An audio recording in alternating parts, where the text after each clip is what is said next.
Honda has some of the best hybrid technology out there. It's incredibly smooth and satisfying and very efficient around town. But Honda just revealed all new powertrains coming not only for the CR-V to boost its desirability, but also coming for the HR-V, and they also revealed a brand new electric vehicle. But don't get too excited. I'm going to explain why.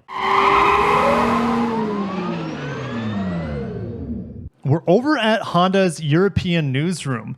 They just had a press conference in Offenbach, Germany, where they've detailed a bunch of exciting new products coming to the European market. And they want to be carbon neutral by 2050, and they want to produce pretty much electrified vehicles only, whether it's battery electric or hydrogen, by 2040 and beyond. So what are these new vehicles that Honda has just showed off in Europe? And will we get them in the United States? I think eventually, and it's worth getting excited for, but it's also worth shedding a tear for because there is no announcement or there won't be any time frame in the near future that we see these vehicles, which is supremely disappointing, to be honest. All right, all new Honda CR-V, new powertrain options for the global favorite, offering more style, comfort, safety, and space.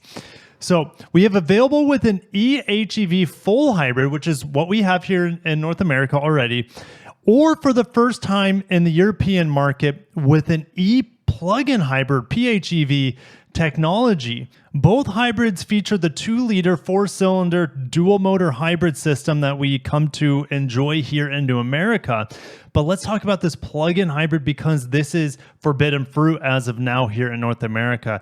We've never seen a plug-in hybrid other than the Clarity that I'm aware of, and that was just very limited production. It's already canceled. Rest in peace, Clarity. Anyways, the ePHEV utilizes the same lightweight and high-output onboard electric motors as the eHEV stablemate to provide impressive acceleration. What is that acceleration? Well, it's about 204 horsepower and just under 250 pound-feet of torque, if my memory serves correct. The RAV4 Prime, for example, when you add that big battery on that, you go from about 219 horsepower to about 304 horsepower. However, the RAV4 Prime does use the same electric motors as the RAV4 Hybrid, but with the big battery pack, they're able to juice them more to give it more electric power. Could that happen here with the plug-in hybrid CR-V? Could they give more juice to those electric motors? Absolutely. So I just don't have official information at this point in time to see if this big battery pack, we don't know the size of the battery pack quite yet, but what kind of power it will provide.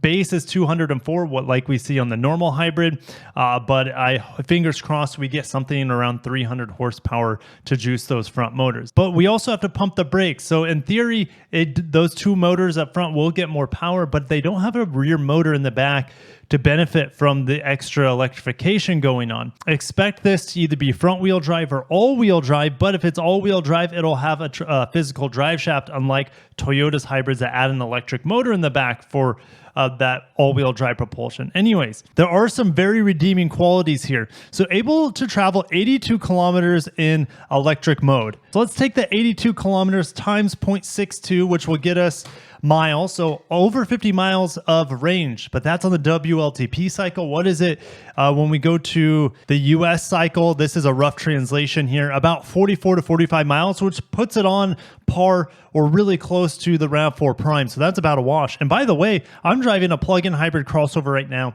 That's a Mitsubishi Outlander. I just drove for the first time today, and I have to say I'm pretty impressed for it. It does cost a lot of money, but I'm seeing markdowns across the country for that Outlander plug-in hybrid. And I think it could be an absolute deal around $40,000. All right, but let's get back to this CR-V plug-in hybrid. When the battery temperature is at 25 degrees, I'll put what that is in Fahrenheit, 100% state of charge can be achieved from 0% in just 2.5 hours. So it has very fast AC quick charging. My guess would be around 11 kilowatts, which is pretty impressive. Most plug-in hybrids out there have a 3.3 or 6.6 kilowatt peak charge. When could we expect a CR-V plug-in hybrid here in North America? Well, it's impossible to say, to be honest. Honda's actually teased a plug-in hybrid fuel cell for our market, potentially even before this would come out. So that, I mean, that's not very desirable, obviously, because nowhere, unless you're in certain parts of California or Hawaii, can you have hydrogen refueling stations next to you. I would say we're probably 2 years out, just to, put my expectations as low as possible so I don't get disappointed. Probably 2 years out, end of 2025, we'll probably see a plug-in hybrid CRV. I hope I'm wrong. Hopefully they bring it out before the end of this year or sometime in 2024, but don't want to get my hopes up. And I'll see you guys down below. I would be happy to own a CRV plug-in hybrid because their CRV hybrid is just so darn smooth, and it already drives like an electric vehicle. I just want that added efficiency, potentially more electrified power as well. But we have something else. So in America, I'm seeing these on the roads quite a bit. They call it the ZRV globally, but it's called the HRV here in America. The HRV and the Vezel used to be like the same vehicle, but they kind of separated, and the Vezel's smaller now, which we'll talk about a fully electric version of the Vezel. Look how sick that is. It's not coming to America, but that's why it's last, because I don't want to get too sad about it. We have this ZRV, and it's getting a hybrid. When the HRV came out in America, I love how it drove. The styling is okay. I mean, the front end is a bit of a swing and a miss, but the side profile and the rear of the vehicle is quite great, and the functionality on the inside is quite good as well. No rear vents, and I don't think there's any fold-down armrest when I'm remembering the limitations of the HRV in America. And it doesn't get the best fuel economy, so that's why I really wanted a hybrid, so it could go up against the Corolla Cross Hybrid, which is coming out this year. Here we are in Europe. The HRV/ZRV is getting the hybrid powertrain technology. And this is going to be the same 2-liter setup that we see in the Honda Accord as well as CRV. And we will see this sort of powertrain setup in the Civic early next year in North America. It's been available in Europe since mid last year. So we're literally like 2 years behind the hybrid and electrification technology in North America compared to what they have in Europe, unfortunately. They just say outstanding real-world fuel economy. They don't give us estimations quite yet. I would like to say it's around 45 miles per gallon in town and probably around 40 miles per gallon on the highway by the time it makes it here stateside. It's just, man, it hurts so much to not have that competition from Honda. The HRV is a great package. It just could be absolutely taken to that next level of competitiveness to compete against the Corolla Cross Hybrid. It's just nowhere to be seen or even mentioned for North America, while we're still waiting on the Civic Hybrid, which will come in sometime in 2024. All right, ENY1. It's a mess of a name. Essentially, this is a fully electric Vezel.